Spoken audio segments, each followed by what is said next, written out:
You have probably been told that hummingbirds only fly during the day, but there is a secret world that wakes up exactly when the sun goes down. Most of these tiny birds are tucked away in their nests by sunset, but not Ruby. Ruby is a hummingbird with feathers that look like dark purple velvet and shiny emeralds.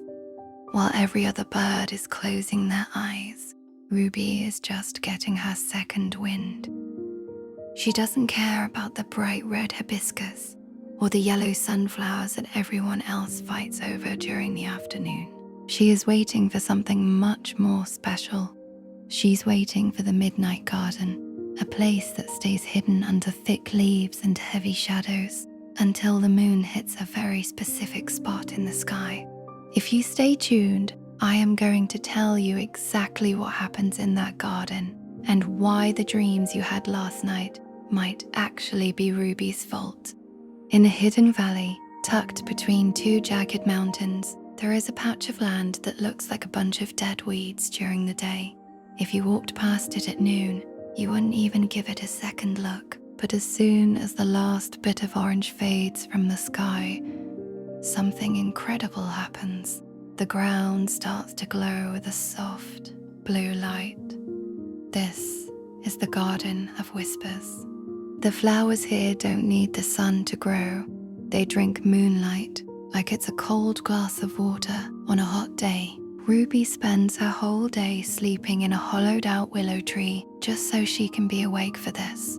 She stretches her wings, which move so fast they make a sound like a tiny electric fan. When she flies into the garden, the flowers actually start to move toward her. There are the moon lilies, which are shaped like silver trumpets and smell like fresh rain. There are the star jasmines, which look like tiny white sparks falling from the sky. And then there are the midnight marigolds, which are a deep, glowing purple. These aren't your average backyard flowers. These flowers are actually libraries.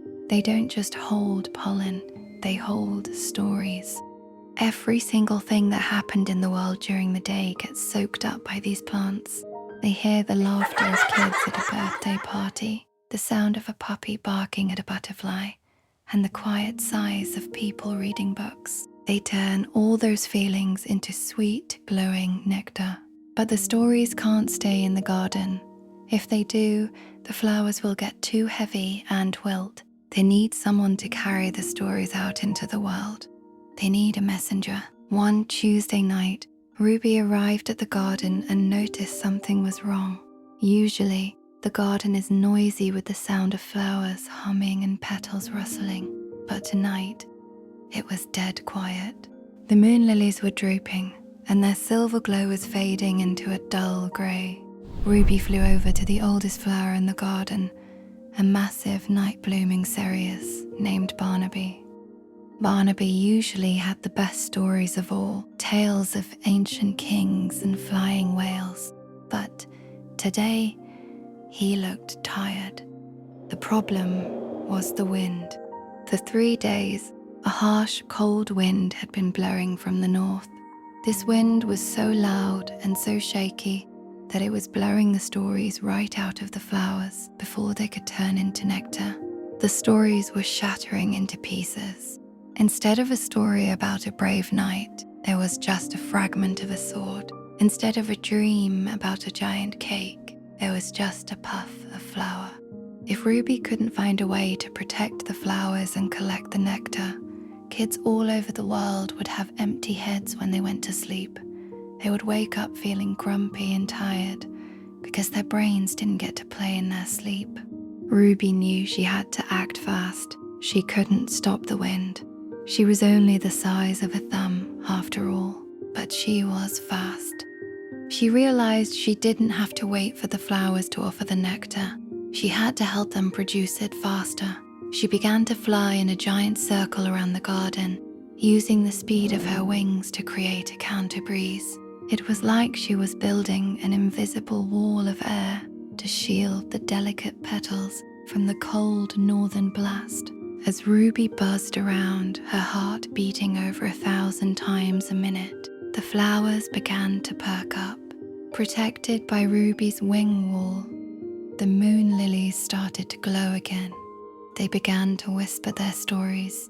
One lily told a story about a cat who learned how to bake cookies. A star jasmine shared a dream about a forest where the trees are made of blue raspberry licorice. Ruby dipped her long, thin beak into the center of each flower. The nectar tasted like melted vanilla ice cream mixed with starlight. As she drank, the feathers on her head began to sparkle with a fine, glowing dust. This was dream dust. Once her belly was full and her feathers were coated in gold and silver glitter, she took off. She had a massive job to do. She had to reach 7 different continents before the sun came up. Now, you might wonder how a tiny bird can travel across the whole ocean in one night. The secret is the Starlight Express. It's a special current of energy that only exists in the upper atmosphere at night. Ruby hopped onto this wind and let it carry her at lightning speed. First, she stopped in a big city in Brazil. She flew through an open window where a little boy named Leo was tossing and turning. He was worried about a math test. Ruby hovered over his pillow and shook her wings. A tiny bit of the cookie-baking cat dream fell onto his forehead. Instantly, Leo's face relaxed. He started to smile in his sleep. Next, she zoomed over to a snowy village in Norway. A girl named Ingrid was sad because she missed her grandma. Ruby dropped a story from the Midnight Marigolds about a bridge made of rainbows that connects people no matter how far apart they are. Ingrid snuggled deeper into her wool blankets, feeling warm and safe.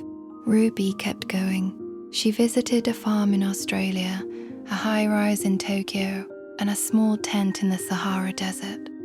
To every child, she gave a piece of the garden. She gave them dreams of flying, dreams of talking animals, and dreams where they were the heroes of their own adventures. She was like a tiny, feathered Santa Claus, but she did this every single night, not just once a year.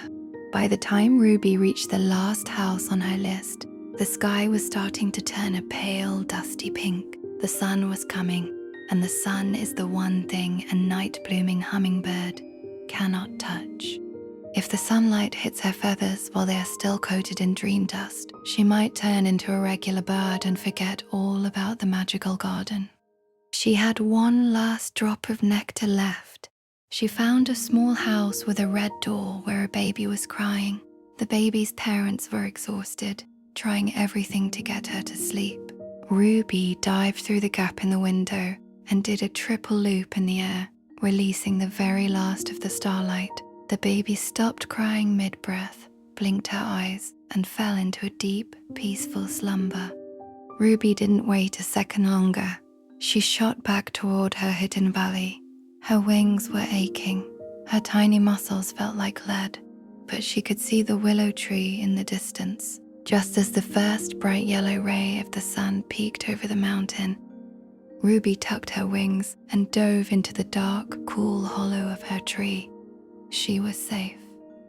She closed her eyes and listened. Far away, she could almost hear the sound of millions of children waking up.